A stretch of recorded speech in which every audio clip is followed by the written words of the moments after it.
Assalamualaikum warahmatullahi wabarakatuh. Kembali lagi bersama saya di channel Skripsi Bisa. Bagi yang belum subscribe channel ini, silahkan di subscribe terlebih dahulu agar kalian bisa mendapatkan video-video terupdate yang ini akan sangat bermanfaat sekali bagi kalian, khususnya bagi mahasiswa. Maka dari itu silahkan di subscribe terlebih dahulu. Nah, di video kali ini saya akan berbagi dengan teman-teman semua bagaimana mengetahui karakter dosen penguji. Nah, tentu ini sangat penting sekali diketahui oleh teman-teman semua bahwa karakter audiens saat kita melakukan presentasi itu perlu diketahui agar kita bisa menstrategikan bagaimana cara penyampaian kita, atau misalnya bagaimana cara kita menjawab pertanyaan-pertanyaan yang diajukan oleh audiens. Nah, audiens saat sidang skripsi itu dosen penguji. Ya, maka dari itu kita harus mempelajari karakter-karakter dosen penguji. Nah, ada dua hal yang harus teman-teman ketahui. Yang pertama, karakternya. Syukur-syukur kalau misalnya teman-teman bisa mengetahui karakter detail ya. Misalnya apakah dosen itu melankolis, flegmatis, sanguinis gitu ya. Nah, biasanya kalau sanguinis itu sering bicara tuh ya.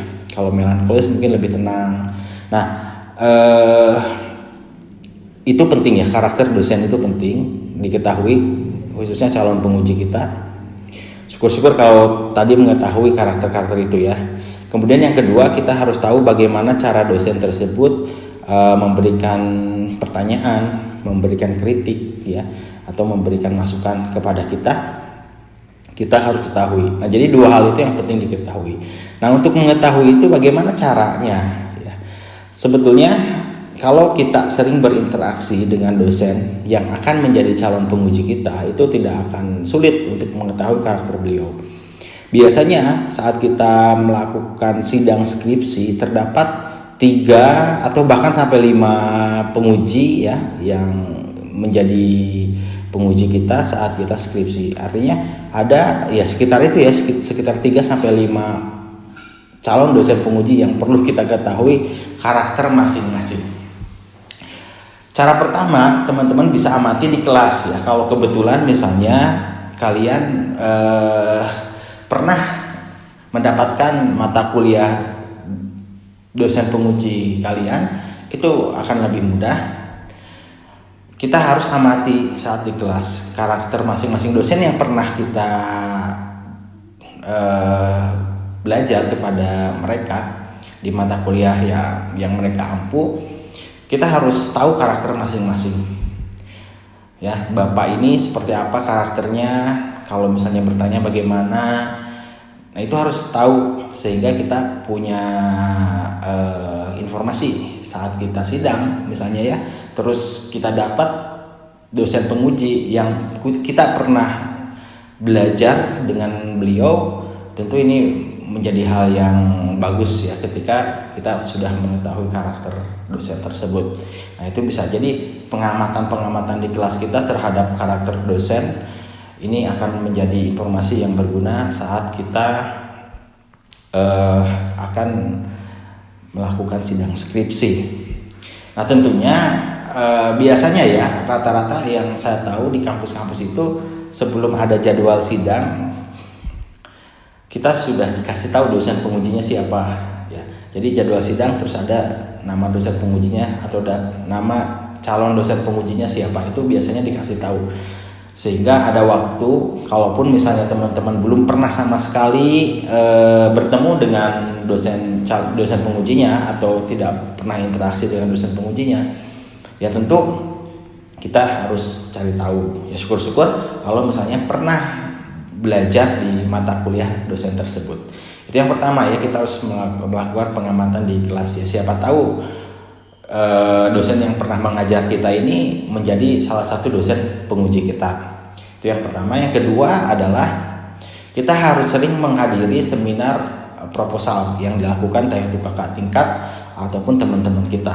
Nah, biasanya di sana kita akan banyak mendapatkan informasi bagaimana karakter dosen ya.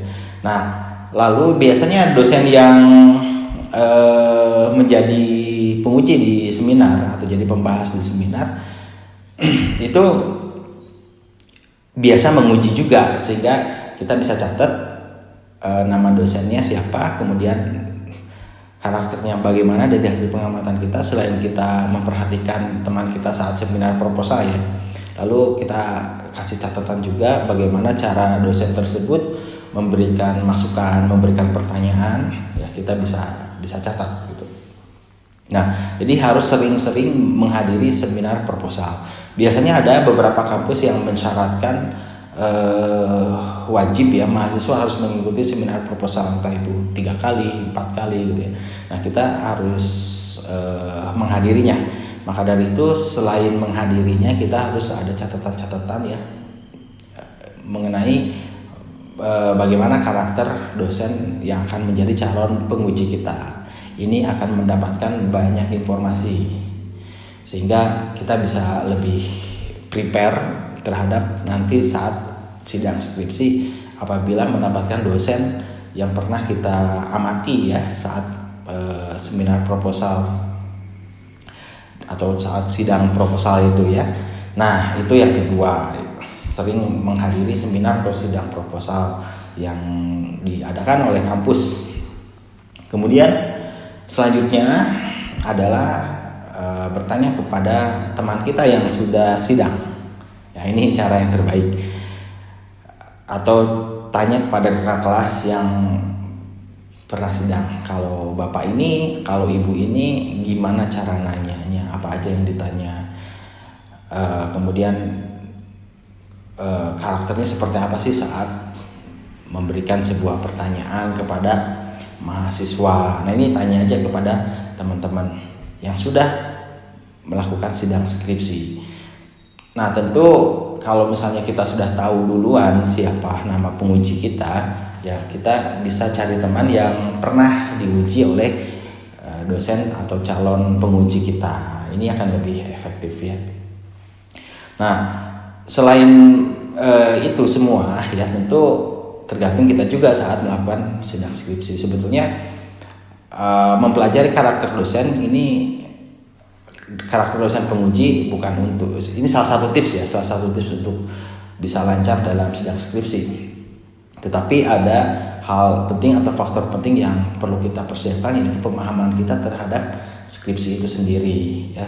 Sejauh mana kita memahami skripsi itu ya. Kalau hanya mengetahui karakter dosen penguji kita, ini hanya tips saja supaya kita lebih siap dan lebih prepare saat menghadapi pertanyaan-pertanyaan dari dosen penguji, dan kita lebih bisa menyesuaikan dengan karakter penguji agar tidak miskomunikasi. Nah, biasanya miskomunikasi ini yang berakibat fatal dan tidak boleh terjadi saat sidang skripsi. Untuk meminimalisir itu tentu kita harus memahami karakter dosen penguji, sehingga maksud yang kita sampaikan saat sidang skripsi ini bisa diterima dengan baik, dan saat ada pertanyaan jawaban kita pun bisa diterima dengan baik ya. Cara menyampaikan pemaparan sidang kita dan cara menjawab kita ini tentu harus bisa sesuai harapan dari dosen penguji yang bertanya. Nah, agar itu lancar ya tentu kita harus mengetahui karakternya seperti apa. Nah, itu saja yang mungkin saat ini bisa saya bagikan kepada teman-teman semua, bagaimana cara mengenali karakter dosen penguji kita agar skripsi kita lancar. Nantikan video-video berikutnya yang ini akan bermanfaat ya, yang nantinya juga akan bermanfaat sih bagi teman-teman semua. Sukses terus bagi kalian. Terima kasih. Assalamualaikum warahmatullahi wabarakatuh.